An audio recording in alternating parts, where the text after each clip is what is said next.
the world don't move to the beat of just one drum. What might be right for you may not be right for some. A man is born, he's a man of means. Then along come two, they got nothing but the genes. They got different strokes and things, different strokes and things. Truer words were never sung. The world does not just move to the beat of one drum, and neither do financial advisors. What you talking about, David? Well, what I am talking about is the variety of strategies and approaches that financial advisors can specialize in on behalf of their clients, and how you can determine which might suit you the best. Today, we're going to examine the pros and cons, ups and downs, do's and don'ts of tax-based financial strategies. And let's face it, with a major tax reform proposal on the table, this is an extremely current topic today. So you're definitely going to want to stick around. It's time to tune out the hype and focus on the facts that matter to you, the income generation. Let's get started. Get ready to separate reality from myth. With us, David Scranton. David Scranton. David Scranton. David Scranton. But David Scranton says, hey, not so fast. How does it affect the markets? How does it affect the economy? Thanks to efficiencies in new technology and a staff of veteran analysts and portfolio managers, Sound Income Strategy strives to set new standards and bring institutional style investing to your portfolio.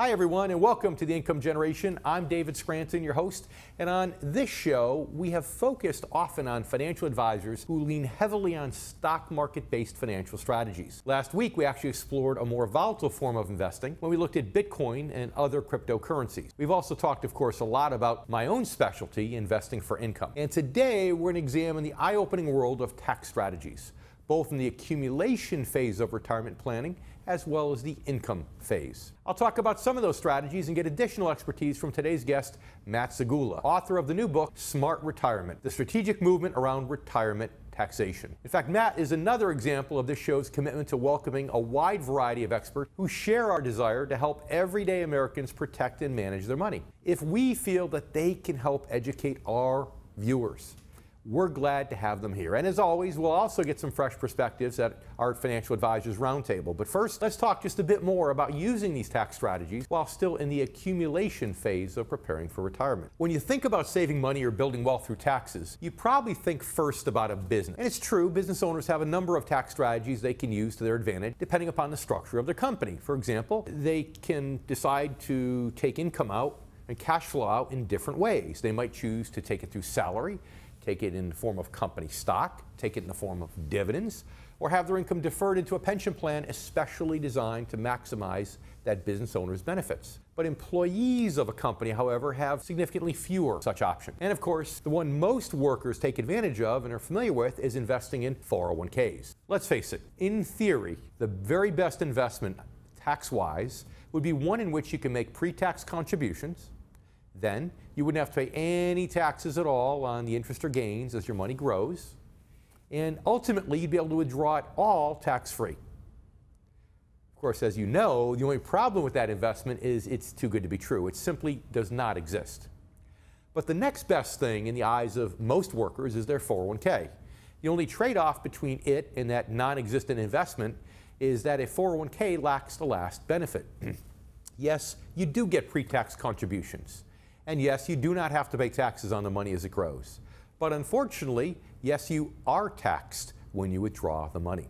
A good analogy here is if you were a farmer and you were given a choice between paying taxes on the seed you plant or paying taxes on the harvest you sell, which would you choose? Well, with a 401k, you're choosing to wait and pay taxes on the entire harvest, and you're getting your seeds tax-free. To put it in terms of actual numbers, let's say that you're in the 30% tax bracket. And each year you put $10,000 into your 401k.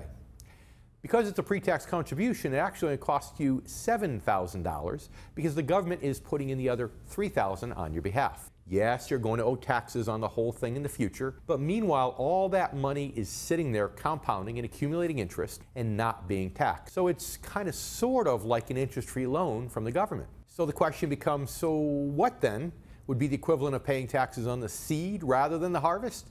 And might that be a better option for some? The answer to the first question is a Roth IRA, which in many ways is the strategic opposite of a 401k. You don't get to make a pre-tax contribution, but your withdrawals will be tax-free. As for which might be preferable for you, that depends on several variables. The first is how much you or your advisor believe that tax rates are likely to increase in the future between now and the time you withdraw your money. If your tax rate between now and the time you withdraw your money only goes up from 30 to, let's say, 35%, for example, then deferring taxes for 30 years with a 401k could very well be the best option. On the other hand, if taxes go from 30% all the way up to 50%, then you probably would be better off paying taxes on the seed, in other words, using the Roth IRA instead of the 401k.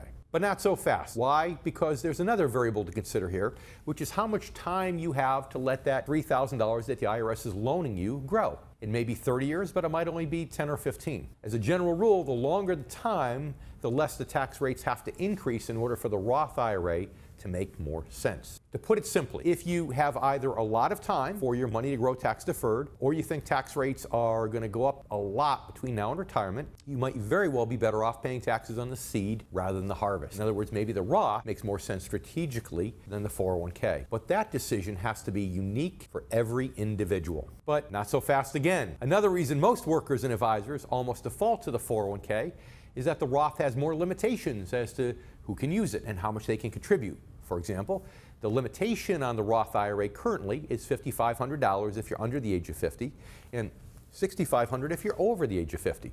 And if your income's over a certain threshold, approximately $133,000, then you're ineligible to open a Roth IRA anyway. So, with all these variables considered, what if you decide that paying taxes on the seed instead of the harvest is a better option for you, but you can't or don't want to use a Roth IRA account? Are there other options? Well, the answer is yes, as we'll explain a little bit later in our show with our special guest. So right now, I'd like to welcome our special guest, Matt Zagula, to talk about tax strategies closer to and in retirement. Matt is an extremely successful financial advisor, speaker, and best-selling author. His books include, actually, yes, Invasion of the Money Snatchers, and his latest book, Smart Retirement, the strategic movement around retirement taxation. Matt, thanks so much for joining us today. David, thank you for having me. So tell me, what motivated you to write your last book? You know, I work with a lot of different law firms around the country, and we have a focus on the preservation and protection of the assets. However, I felt that there were many reasons why taxes would actually go up over the long haul, but potentially go down in the short term, opening up an arbitrage opportunity. So I started to share these ideas with them, and I put them down in paper, and then ultimately it ended up with the publisher, and Forbes published a book. That's awesome. So give us an example of one of the tax strategies that you talk about in the book that you think, you know, our average income generation viewer can actually benefit from. I think there's a process that makes the most sense to go through, and that process is simply to save money today based on what the end game is going to be. For instance, a lot of folks say, well, Matt, you're against the deferral of money, and that's not true. For a lot of people who may not be getting pensions in the future, using a tax-deferred vehicle like an IRA or 401k may very well be their very best way to go, because when they take that distribution plus their Social Security, you know, they're likely not to pay any tax or much tax at all. However, if they're a higher earner, now we're looking at Roth and other alternative strategies that are more tax advantage. So it's really a process more than a product. Well, and you know, it's funny that you say that, because the reality of it is, for a lot of people, you know, they're going to retire in the 15% bracket. A lot of people don't realize that today, you have to be making, if you're married filing jointly, just about $100,000 before you get out of the 15% tax bracket. And for people that are under that threshold, there's some that actually don't have to pay any taxes on their Social Security. So as you say, you're working, you're deferring taxes that you could have paid at 25 or 28%, and you might very well be getting them out at the 15% bracket. Exactly, and it's just really about an end-in-mind approach, building towards something and understanding what you're building towards. What you said is exactly right. Imagine you have a cylinder here, and it's filled with liquid up to about here, and there's this much more space, and it says 15% on it.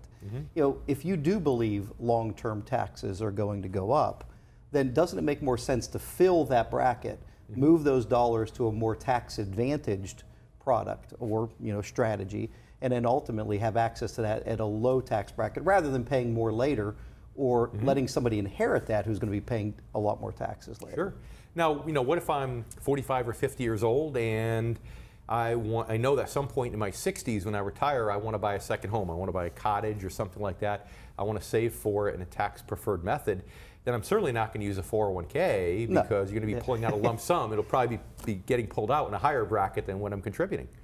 So in that case, would the Roth be better in that case, in your opinion? It could be. It could be a variety of strategies, income strategies that I know that you are a proponent of, and utilizing tax-exempt and tax-free growth in different types of assets. Certain insurance-based products might make sense.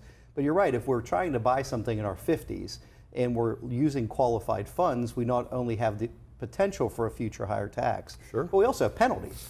So if you think about it, the liquidity factor makes that not a very advantageous place to put the money. So it sounds like if you think that taxes are going to go down, which Donald Trump gets his way, taxes are going down, but then you think they're going to come up, which I have to agree with, because the reality is with our national debt and deficit and all the social programs and aging population, like myself and all of our viewers, the government has to pay for this somehow, so that makes sense. But that sounds like it's a great chance for arbitrage, maybe doing a Roth conversion when taxes are lower, and then being able to take it out tax-free in a higher bracket. SMART really is about understanding how to strategically move around retirement taxation.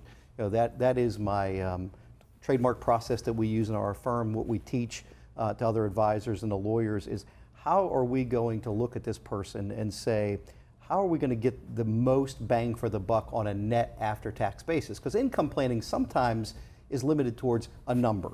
Well, that number has a cost to it. And the biggest cost that you have to face is actually taxation. Now, if I could share, the reason I think taxes are going up so much is really an age demographic issue.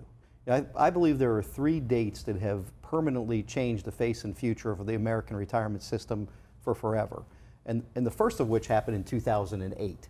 And everybody goes, oh, it's going to be about the stock market crashing. Well, it's not about that at all. That is when the very first verified baby boomer turned age 62. Okay, and he or she had the opportunity to say yes to Social Security or no.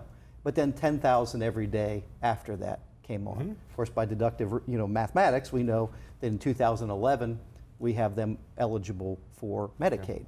And so now we have all of these social costs that are piling on and creating these debts that you mentioned. And really, there's no money to pay for them. They're promises. The question, are they going to be lived up to or not? And somebody has to pay for that. Of course, of course. Yeah.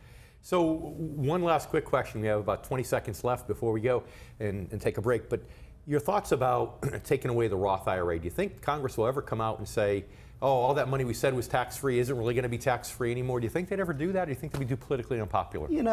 I have a hard time believing that they're going to renege on the promise. I think that they may change and modify, but I don't believe that it's politically prudent to do, and I don't buy that. They might stop it for new contributions, but it's highly unlikely they're going to renege on the promise. I actually agree.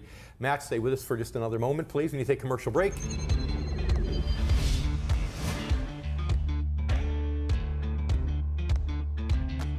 If you're near or in retirement, head over to theincomegeneration.com and download your special report written specifically for the needs of the income generation. Again, those born before 1966. I'm David Scranton, and you've been watching The Income Generation.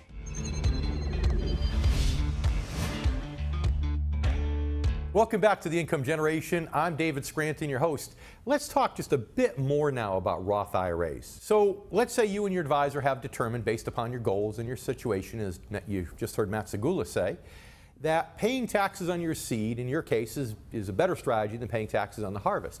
In other words, you feel investing in a Roth IRA is more beneficial in the long run than investing in a 401k. But unfortunately, you've risen to a level in your company where your income makes that impossible. You've exceeded the $133,000 income limitation for Roth IRA eligibility. What do you do? Well, believe it or not, there is one possible option that's available to you, and that is life insurance. Yep, you heard me right, but not ordinary life insurance. This is a life insurance strategy that many affluent people have ended up using in recent years, specifically because of the income restrictions on Roth IRAs. In fact, it's often been touted as the rich person's Roth IRA. What most people don't realize about life insurance is this. You can take a whole life policy, or possibly a universal life policy, and contribute extra money to it over and above the basic premium.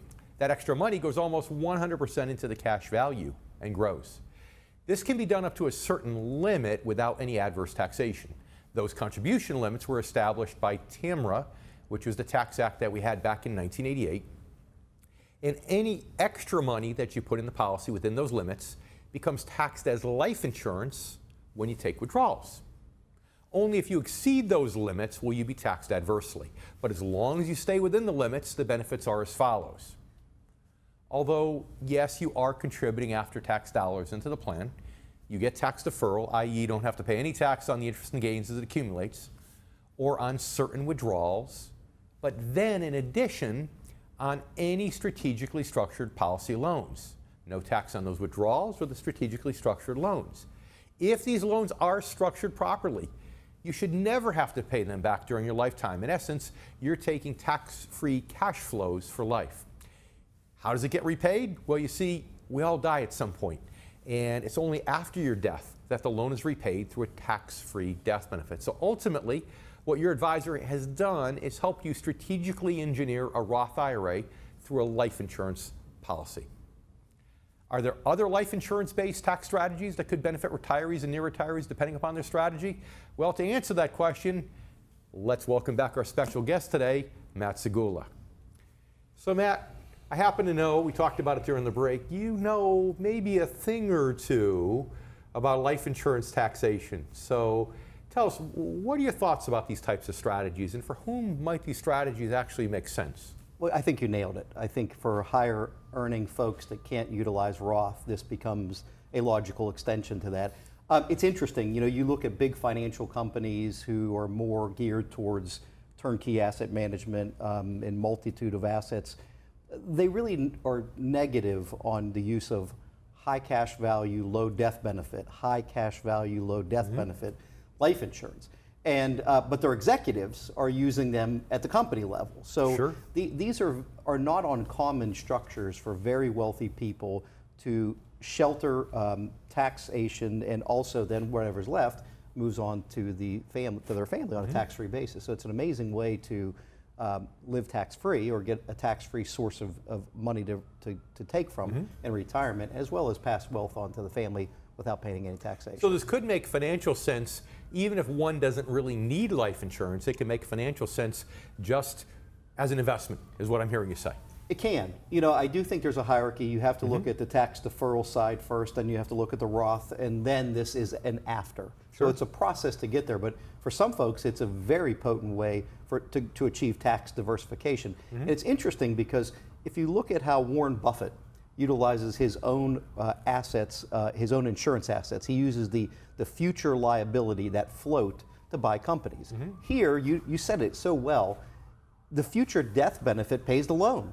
So in essence, you're floating your own future death benefit for current income without paying taxation. Right. Yeah. Of course, as good of a strategy as it could be if you don't need life insurance, you can only imagine if you actually needed the life insurance, a death benefit, you had a family that wasn't fully grown yet, so on and so forth. So that makes sense. Now, why do you think the financial world, your average financial advisor, is against this? What's your thought on that? What's interesting, life insurance really comes in a few different varieties. The types that are most profitable for them to sell are the least advantage for the consumer.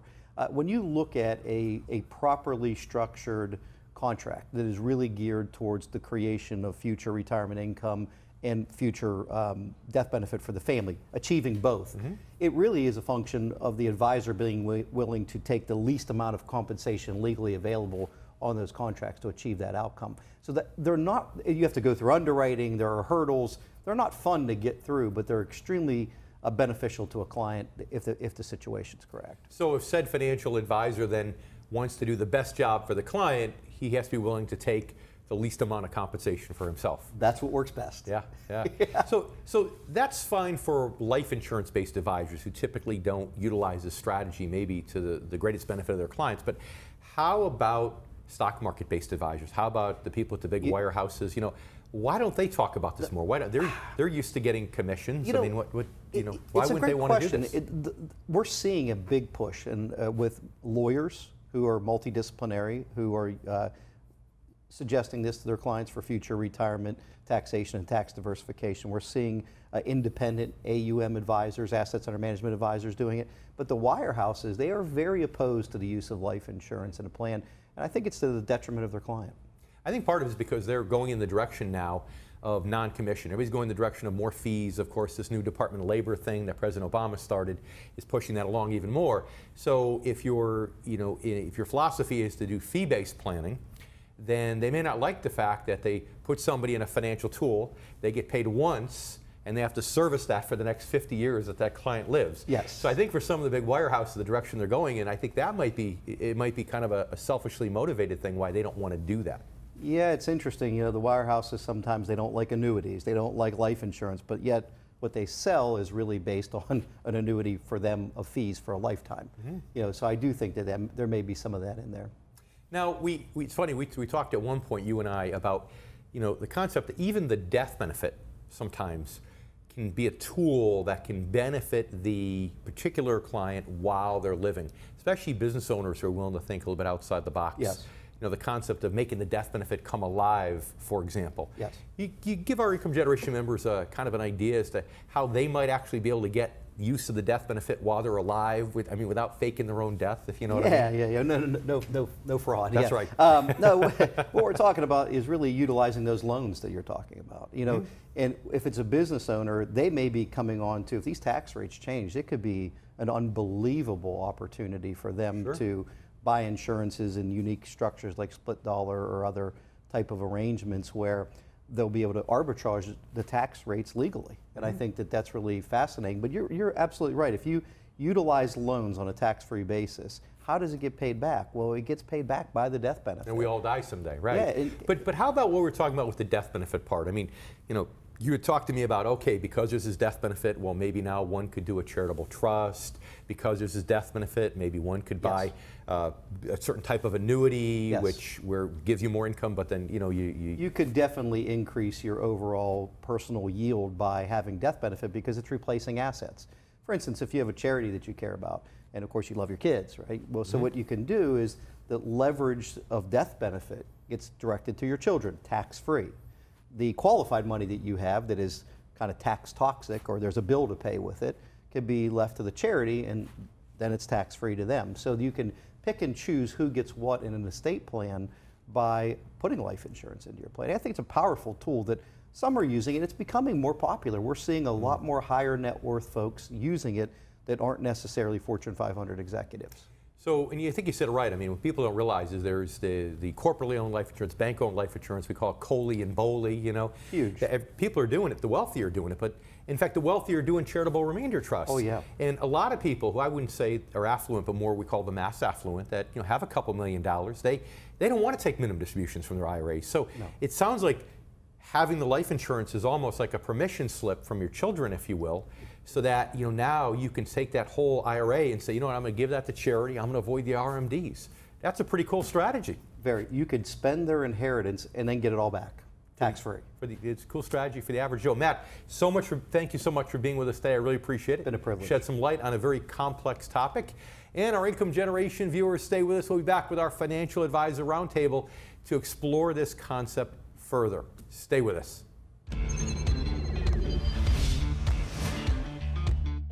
This is fun. This is great. 3, 2, 1. I'd like to take a few seconds and tell you why I decided to write the book entitled Return on Principle. Basically, it all boils down to this. Let's face it, you deserve to live a happy retirement. It's as simple as that. But for many, the subject of money, finance, and math is complicated. Here's a fun fact. Many Americans claim that they'd much rather clean a toilet than calculate a tip in a restaurant. Thank you, I guess. But it doesn't have to be that complicated. Using the 7 core values I outline in my book, you too will be able to build a life based upon the right core principles. Cut. Return on Principle isn't just a book about financial investing, it's about investing in your life. I know for a fact that you're going to love it. Okay, now it's just getting a little weird here.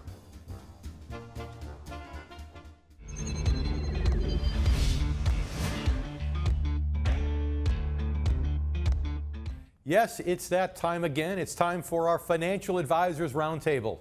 Joining us today are two repeat guests. The first is Dee Carter, president of Carter Financial Group in Midland, Texas. Dee has a whopping more than 45 years of experience in helping retirees and pre-retirees bring stability and peace of mind into retirement. Dee, welcome back to the show. It's good to be back with you, David. Jeff Small is president of Arbor Financial Services in Melbourne, Florida. Jeff has 32 years of experience in financial services and specializes in the unique needs of today's income generation members. Jeff, a big welcome back to you too. Well, thank you very much, David. It's great to be here. Do you find, Jeff, that most of your clients or your prospective clients, when they first come in, do they come in already aware of how important tax strategies can be in retirement planning? Or do you find that it's something that you have to kind of school people and educate people on because they don't think about it as much? Well, they're not really thinking about that. We really have to educate them and, of course, show them what their options are to mitigate their taxes. Dee, how do you best help people when it comes to tax savings? When people come in and, of course, you're there in Midland, Texas, and, of course, as the economy goes in Midland, I should say as the price of oil goes, so goes the economy.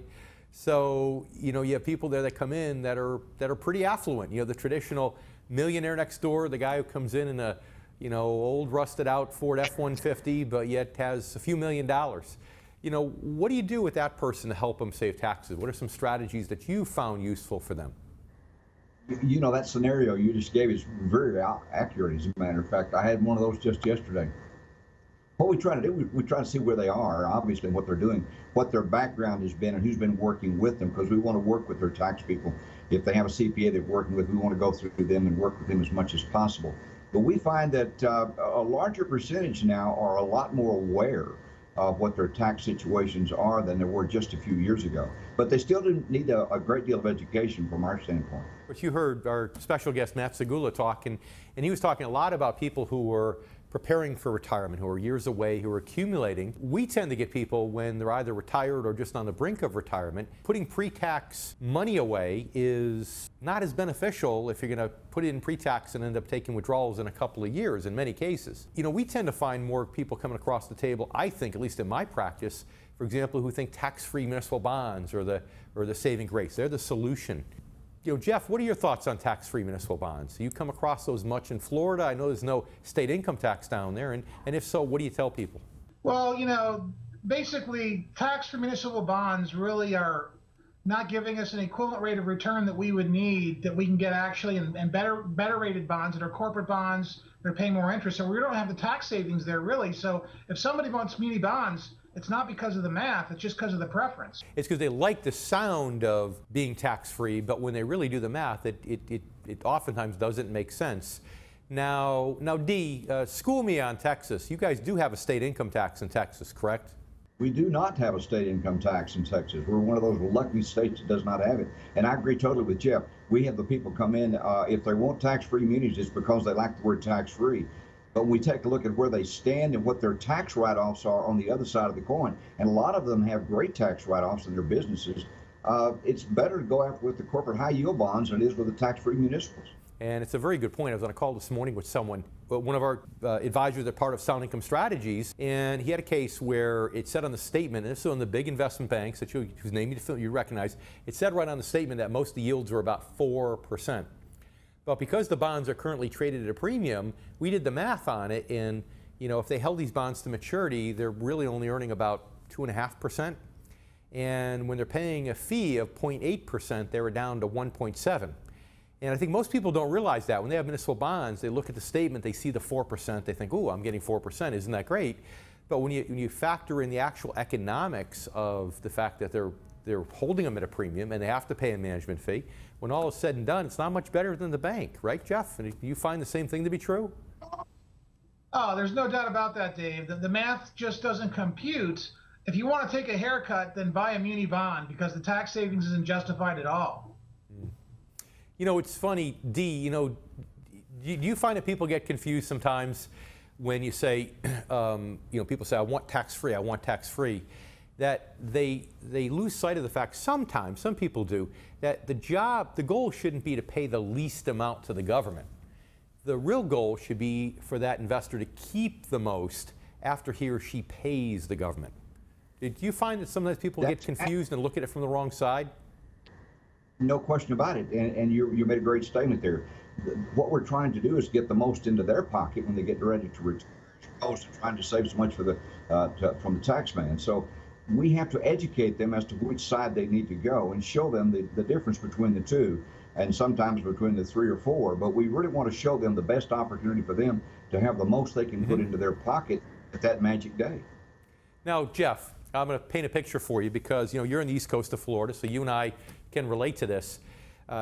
You get a client who retires, lives in New Jersey, let's say, a state that's known for maybe not being the best financial condition right now. They retire, they've got all these New Jersey municipal bonds, for example, and they turn around and they move to Florida.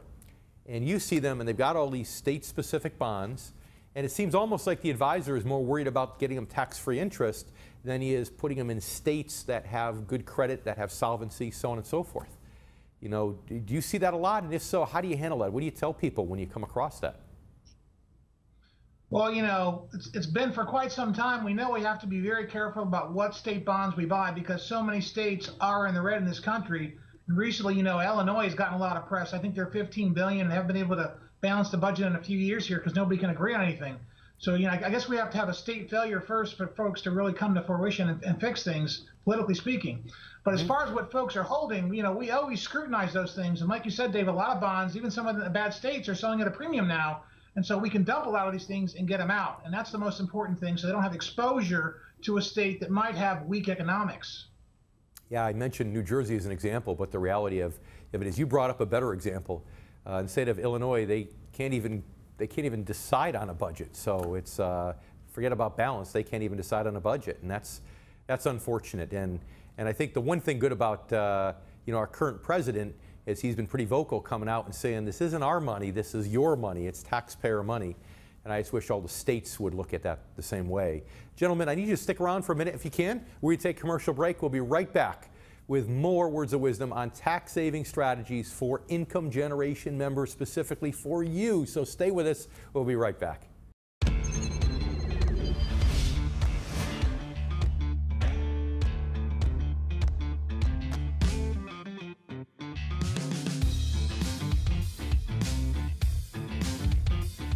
Read David J. Scranton's groundbreaking new book, Return on Principle, 7 Core Values to Help Protect Your Money in Good Times and Bad.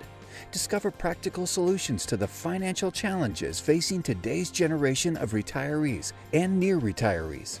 Learn the truth about Wall Street, the financial media, and the secrets they try to hide from everyday investors.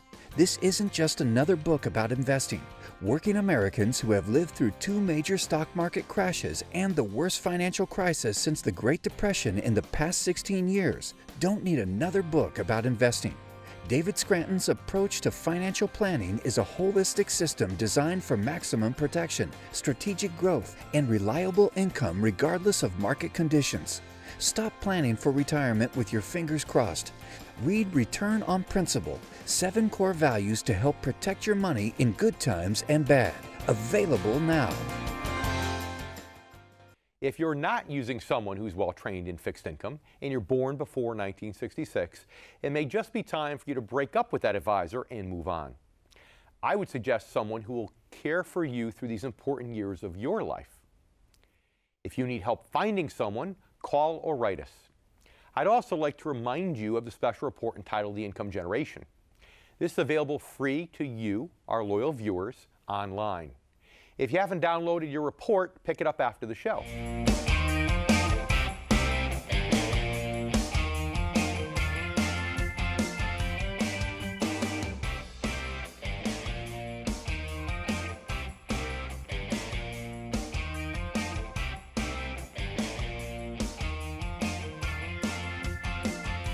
If you're near or in retirement, head over to theincomegeneration.com and download your special report written specifically for the needs of the income generation, again, those born before 1966.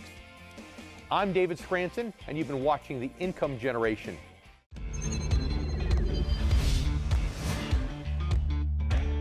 Welcome back to Income Generation. I'm David Scranton, your host. Now let's bring back our Financial Advisor Roundtable. We have Jeff Small in Melbourne, Florida, and Dee Carter in, as I like to say, the great state of Midland, Texas. Thanks for sticking around, gentlemen. You see, Dee, if Texas is its own country, then Midland must be a state. Am I correct or what? Midland County is a state within itself. It's a state of mind, if nothing else. So, yeah, municipal bonds. I mean, I always feel like I'd rather diversify people's municipal bonds across states. You know, even when I have clients in my own state, in Connecticut, where taxes are 6 or 7%, still I don't want to rely on just one state's bonds. For me, I'd like to go the extra step, and I really like to focus on diversifying people across state borders. I think that's important. Because one of the things I've talked about, gentlemen, is recently is I've come out pretty vocally and made a prediction. And I've said that, you know, I think the next financial crisis could very well be municipal failures. You know, we always thought, right, in the fixed income world that if you get an A-rated municipal bond versus an A-rated corporate bond, in theory, the A-rated municipal bond is safer. Well, I think now with all the off-balance sheet liabilities of municipalities and states and so on, that I feel more comfortable with the A-rated corporate bond over the A-rated municipal bond. Your thoughts, Jeff?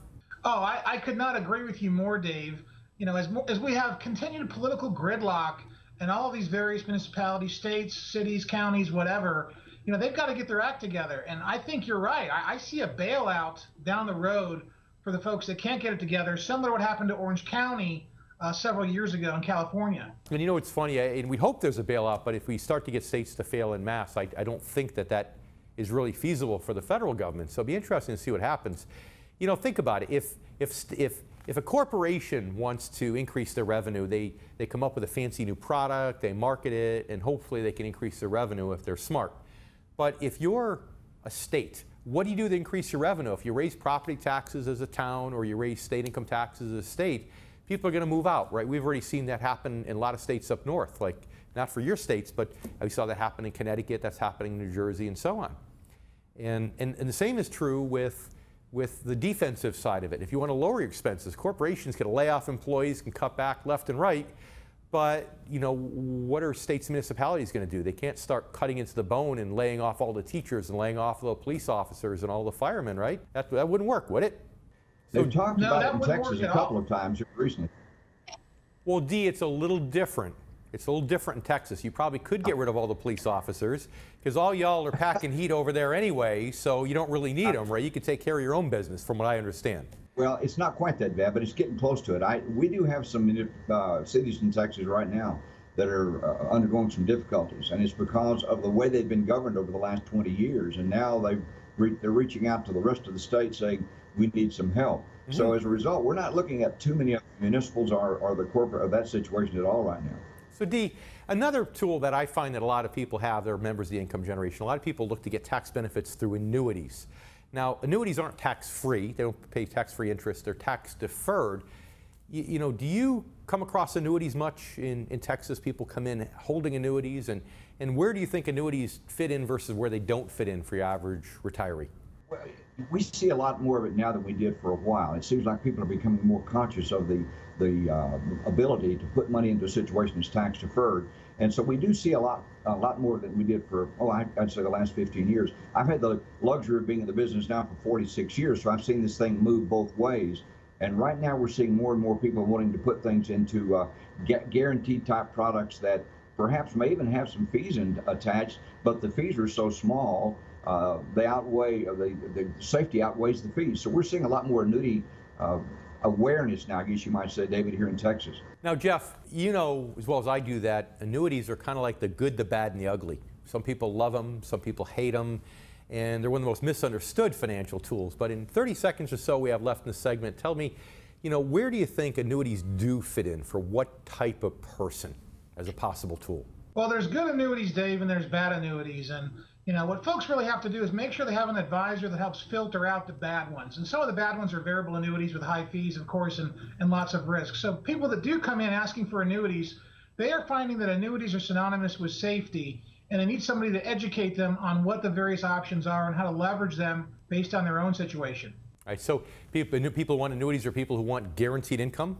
They want safety. They don't want to take risk. Whereas those that are willing to take a little bit of risk, you know, might might shy away from annuities, for example, is what it sounds like. So, gentlemen, we need to take one more commercial break. Stay with us, please. We appreciate you being here.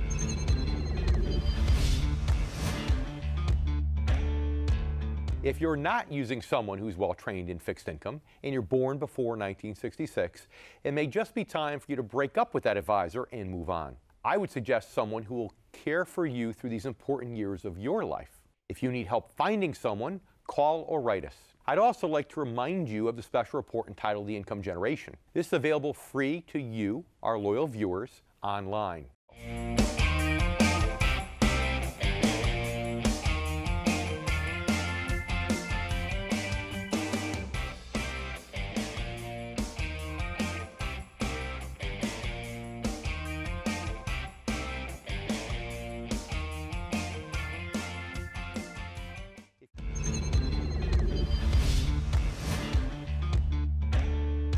Welcome back to the Income Generation. I'm David Scranton, your host. Now let's bring back our financial advisor roundtable. Jeff Small from Melbourne, Florida, and Dee Carter in Midland, Texas. Thanks for sticking around, gentlemen.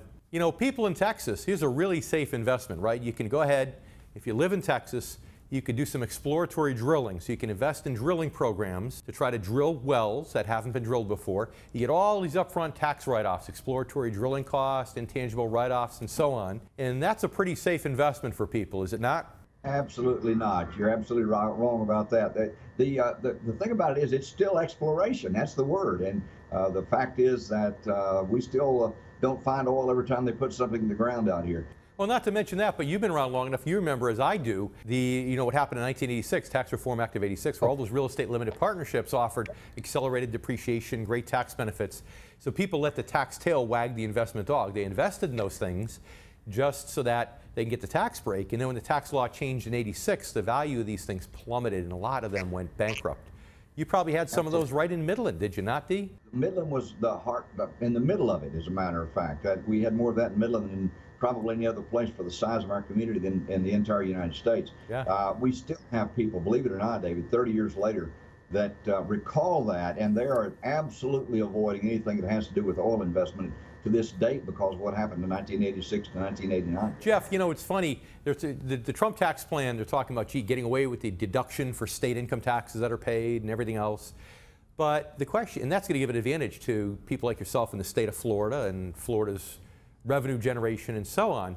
But the one thing they're not doing away with, or there's no threat of, is the mortgage deduction, the ability to deduct your interest. So, do you have a fear that more financial advisors might say, hey, you retire, you need tax deduction, so go ahead and take equity out of your house and invest the money? I mean, do you see that as a possibility on the horizon, that people might be doing that? Geez, Dave, if a financial advisor told you to do that, I'd probably fire him and run to the front door of his office as fast as I could. Yeah, but I mean, you see why I'm saying this. I agree with you. I mean, people want to be debt-free. They want their mortgages paid off. I mean, heck, our co-host there, Dee Carter, his mortgage has been paid off now for 47 years. So, I mean, he knows what it feels like not to have to worry about that. But, the question is, do you have a fear that financial advisors might start jumping on that bandwagon, since it's like the only tax benefit they can get retirees at this point? I really don't. I think that the tax savings from deducting your mortgage interest is very marginal at best. It's not it's not the mortgage is not going to getting a mortgage or using a deduction is not going to justify getting a mortgage. The math just doesn't work there. It's not going to work out like that. People don't understand, if your mortgage is 4%, you still, if you want to invest the proceed, the 4% is deductible, but you still have to earn more than 4% when you invest those proceeds. And we're not talking about crossing your fingers and toes hoping a stock goes up at 4%. We're talking about interest or dividends. So, gentlemen, we need to take one more commercial break. If you stay with us for one more segment, I'd appreciate it. And for you too, our Income Generation members, we're going to get the best of the best tax advice from both of our Financial Roundtable guests as soon as you come back. Stay with us.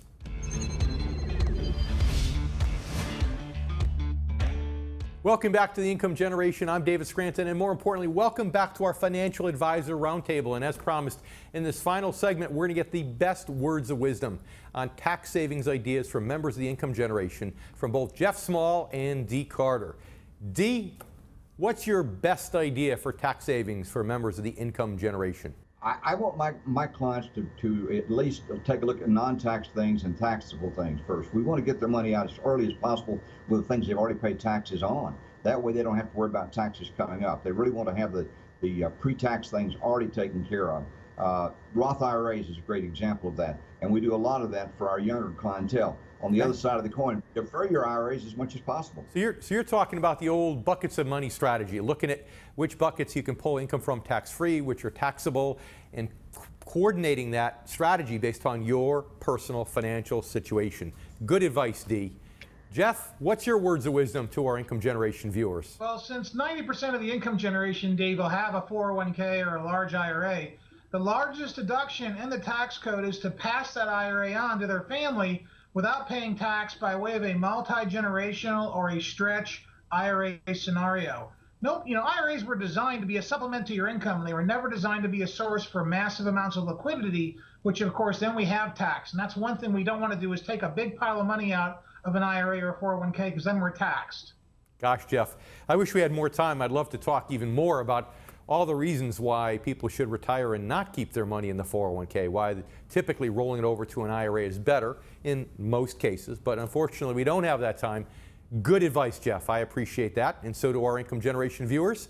And I'd like to take this opportunity now to thank all my guests for joining us today for another episode of the Income Generation. I'd also like to thank you, our new and returning viewers. Whether it's tax strategies, bonds, or Bitcoin, or stocks, there's a reason I'm committed on this show to sharing a wide variety of perspectives and insights from a wide variety of experts. And that reason gets to the heart of my approach to working with clients in my own financial advisory practice. Simply put, I believe that when it comes to saving and investing for your retirement, one size definitely does not fit all. Brokers and advisors who rely on cookie-cutter strategies and give advice based upon computer-generated algorithms are doing their clients a huge disservice. And investors who put their faith in that kind of impersonal guidance should know that you deserve better. It all starts with identifying your specific retirement goals and finding an advisor willing to work with you, not for you, to help you achieve your goals. Thanks for watching. If you're close to retirement and you really want to know how to help protect and maximize your money, or if you are retired and want the same, it's absolutely essential that you stay informed and up to date. And right here is where you can do it, here on the Income Generation. I'm David Scranton, and thanks again. We'll see you next week.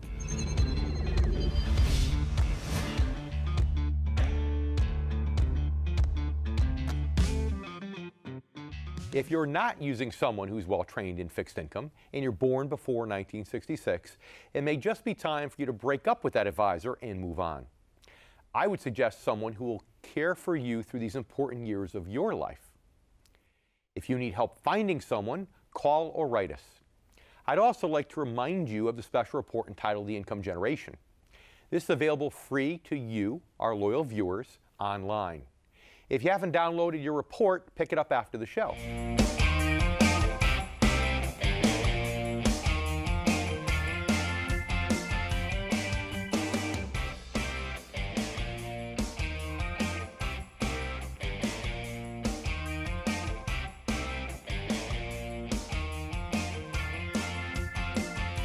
If you're near or in retirement, head over to theincomegeneration.com and download your special report written specifically for the needs of the income generation. Again, those born before 1966. I'm David Scranton, and you've been watching The Income Generation.